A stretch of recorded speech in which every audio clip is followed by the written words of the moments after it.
স্বাভাৱিক সম্পাদক সভানেত্ৰী আমাৰ দলৰ বাবে কাম কৰি আছে তেখেতসকলে ৰাইজৰ অভিভাৱকৰ মৰম আৰু চেনেহ এইবাৰ নিৰ্বাচনত পাইছো।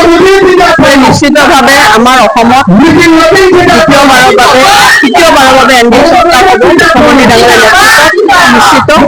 আৰু গোলাঘাট জিলাখনত ৰাইজৰ উৎসাহ উদ্দীপনা আৰু যিটো সঁহাৰি নিশ্চিত কৰিছে সমষ্টিতে এনডিএ পাৰ্টি ভোটত বিজয়ী হ'ব। বাইদেউ মহিলাৰ সংখ্যা বেছি দেখিছো এইবাৰ নিৰ্বাচনী প্ৰচাৰত প্ৰায় 98% মহিলা আছে। কি ক'ব মহিলা সবলীকৰণৰ কাৰণে এইবাৰ দেখিছো যে যুৱকসকলো আহিছে। আপোনালোকে আমাক যিটো মোৰ মনোনয়ন পত্ৰ দিছিল কেৱল মহিলাই নহয় যুৱকসকলৰ পাৰ্টিচিপেশ্যনটো এইবাৰ বহুত বেছি। সেইটোৱে সকলোকে ভাল কথা। আইসকলটো আমাৰ সদায় লগত আছেই, ভৱিষ্যতে থাকিব। কিন্তু মই এটা ভাল চিন দেখিলো যে আমাৰ যুৱ প্ৰজন্মই বা ভাৰতীয় জনতা পাৰ্টি আঁকোৱালি লৈছে। কেনেকুৱা পাইছে ৰাইজে? যথেষ্টখিনি ভালে পাইছো।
স্বাভাৱিক সম্পাদক সভানেত্ৰী আমাৰ দলৰ বাবে কাম কৰি আছে তেখেতসকলে ৰাইজৰ অভিভাৱকৰ মৰম আৰু চেনেহ এইবাৰ নিৰ্বাচনত পাইছো।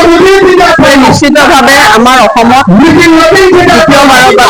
তৃতীয়বাৰৰ বাবে এনডিএ চৰকাৰ হ'ব। মুখ্যমন্ত্ৰী ডাঙৰীয়াৰ নেতৃত্বত নিশ্চিত।